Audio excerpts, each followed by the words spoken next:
আশার আলো সোসাইটি ও দুর্জয় নারী সংঘ যৌথ উদ্যোগে এবং sex workers and Alice south এশিয়ার অর্থায়নে তেজগাঁও বিভাগের উপপুলিশ কমিশনার এইচ.এম. আজিমুল হক পিপিএমের সভাপতিত্বে যৌনকর্মীদের হয়রানি, সহিংসতামূলক নির্যাতন প্রতিরোধ ও বৈষম্য দূরীকরণে আলোচনা সভা ও মতবিনিময় সভার আয়োজন করা হয়। উপপুলিশ কমিশনার বলেন, গুড গভর্নেন্স হল দেশের সকল মত ও পথের মানুষের জন্য সমান সুযোগ সৃষ্টি করা। পুলিশের দায়িত্ব হচ্ছে এই বিষয়টা মাথায় রেখে নিজেদের কাজ করে যাওয়া। প্রতিটি নাগরিক আইনের চোখে সমান, তাই দায়িত্ব পালনের সময় কে এইচআইভি আক্রান্ত, কে যৌনকর্মী এসব বিবেচনা না করে নিজেদের কর্তব্য করে যাওয়া।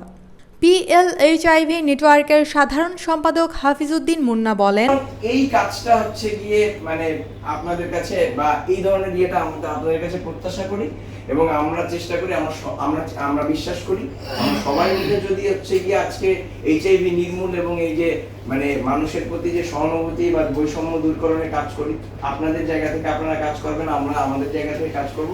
এইডস আক্রান্ত ব্যক্তিরা সামাজিকভাবে বৈষম্যের শিকার। তারা যদি সমাজের মূল স্রোত থেকে বিচ্ছিন্ন হয়ে যায় তাহলে তা আমাদের সকলের জন্যই ক্ষতিকর হয়ে দাঁড়াবে।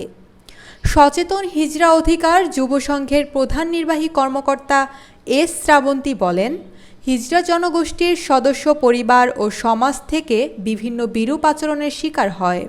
তাদেরকে সামাজিকভাবে মর্যাদা দেওয়া হয় না। তারা যদি এসব বৈষম্য থেকে মুক্তি পায় এবং সমাজে স্বাভাবিকভাবে বাঁচতে পারে তাহলে তারা সম্মানজনক কাজ করেই তাদের জীবিকা নির্বাহ করতে পারবে। ঝিনুক নারী সংঘের সভাপতি তানুজা আক্তার মিতু বলেন, যৌনকর্মীরা বিভিন্ন জায়গায় লাঞ্ছিত হচ্ছে। পুলিশ ভাইদের বলবো তারা যেন তাদের যৌনকর্মী হিসাবে বৈষম্য না করে মানুষ হিসাবে বিবেচনা করে তাদের পাশে দাঁড়ায়। সেক্স ওয়ার্কার্স নেটওয়ার্কের প্রোগ্রাম ম্যানেজার সাফিয়া আফরিন বলেন, একজন যৌনকর্মী জীবিকার প্রয়োজনেই জীবন বিক্রি করে। তাদের উপার্জনের মাধ্যমেই তাদের পরিবার সন্তানরা বেড়ে ওঠে। তাদেরকে এক শ্রেণীর মানুষ নির্যাতন করে, তাদের উপার্জিত অর্থ ছিনিয়ে নেয়। তাদের আইনি অধিকার পাওয়ার সমান সুযোগ সৃষ্টি করতে হবে। আশার আলো সোসাইটির প্রোগ্রাম ম্যানেজার মোহাম্মদ সানোয়ার হোসেনের সঞ্চালনায় উক্ত অনুষ্ঠানে উপস্থিত ছিলেন তেজগাঁও অঞ্চলের 6টি থানার পুলিশের সদস্য, বিভিন্ন সামাজিক সংগঠনের নেতৃবৃন্দ, নেটওয়ার্ক অব পিএলএইচআইভি এর সভাপতি আব্দুর রহমানের ধন্যবাদ জ্ঞাপন ও সমাপনী বক্তব্যের মাধ্যমে অনুষ্ঠান শেষ হয়। এই জন্য আমরা আমাদের এই সরকারের আমাদের কাজ হলো তাড়াতাড়ি আইডেন্টিফাই হওয়া, অর্থাৎ আইডেন্টিফাই হলে কি চিকিৎসার মাধ্যমে গেলে সে দীর্ঘমেয়াদী বাঁচবে।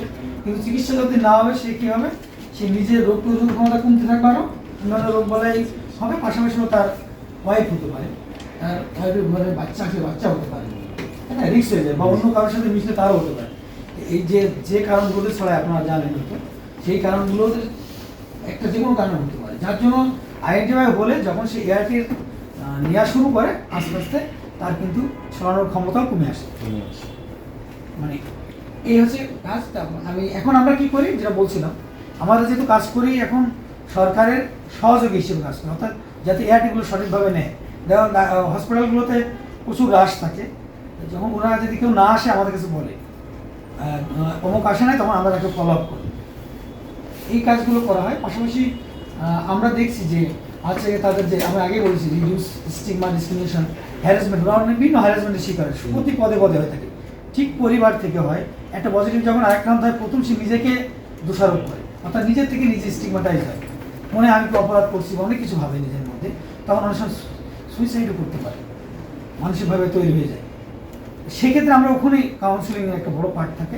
পাশাপাশি হলো ফ্যামিলি, নতুন যখন ফ্যামিলিকেও জেনে যায় তখন কিন্তু সেখান থেকেও একটা বড় একটা ধাক্কা আসে।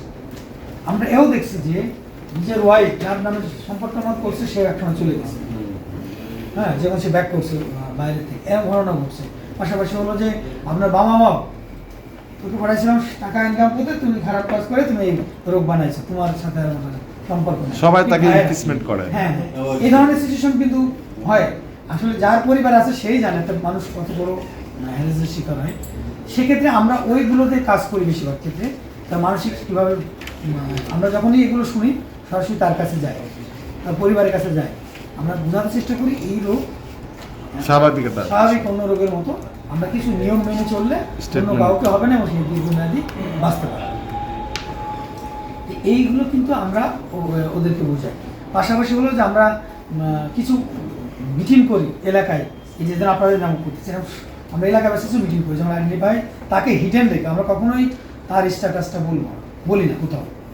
সে যদি ফোরামেও থাকে তা আমার বলার দায়িত্ব হলো তাকে অবশ্যই আমরা এনকারেজ করি যে তুমি বললে, তুমি যদি একটা অন্য রোগে আক্রান্ত হলে তো তুমি কথা না বলতে পারো, সেন্সলেস হয়ে যাও, তাহলে তোমাকে যাতে প্রপার জায়গায় ট্রিটমেন্ট করাতে পারে, সেই ডাক্তার বা সেই হসপিটাল যাতে জানতে পারে যে তুমি এই মেডিসিনগুলো খাচ্ছ, ঠিক আছে, উল্টাপাল্টা মেডিসিন যাতে না দিতে পারে। আমরা একটা কাউন্সিলিং করি তাকে, কিন্তু ওনার পরিবার বলেন উনি কাকে বলবো, ওনাকে দায়িত্ব কিন্তু আমরা ডিসক্লোজ করি না, আমাদের এটা 100% কনফিডেন্সিয়ালি মেনটেন করতে হবে। তবে আমরা তাকে কাউন্সিলিং করি যে তোমাকে বললে তোমার কী উপকারগুলো হবে। এই কাজগুলো মূলত আমরা এয়ারটেল ক্ষেত্রে করি। পাশাপাশি হলো যে আরেকটা কাজ করি যে তাদের পার্টিসিপেশন। অনেক সময় কী হয়, এইসব মানুষগুলো সমাজ থেকে পিছিয়ে যায়, নিজেকে লুকায় রাখে।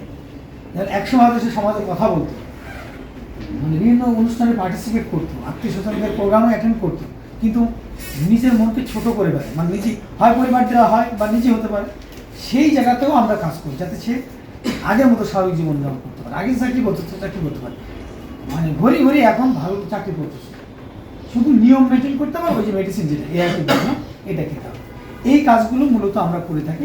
পাশাপাশি আমি আগেই বললাম, পাশাপাশি হলো যে আমরা যে কমিউনিটিগুলো আছে, যেমন সেক্স ওয়ার্কার আছে, আপনারা জানেন সেক্স ওয়ার্কার বা হিজড়া কমিউনিটি আছে, এই হিসাবের জন্য একটা বড় ঝুঁকি থাকে তারা। হ্যাঁ, এদেরকে আমরা অ্যাওয়ার করি, এবং যারা ইনজেক্টিং ড্রাগ ইউজার আছে সেটার মাধ্যমে নেয়, এইগুলো কিন্তু ওটাও তো ওই কারণেই এইচআইভি হতে পারে। হ্যাঁ, হতে পারে। 4টে কারণে হয়, আমরা তো জানি এটা, তাই না? জি স্যার। এটা একটা বলার নাই। 4টে কারণের মধ্যে এটি সবচেয়ে মারাত্মক কোনটা হয়?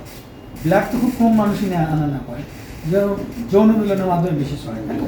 সেক্ষেত্রে আমরা বড় কাজ করি, আমাদের কমিউনিটির লোকজন, আমরা যারা এনজিও সবাই কিন্তু এদেরকে নিয়ে এই ধরনের কাজগুলো করে থাকি। নেক্সট।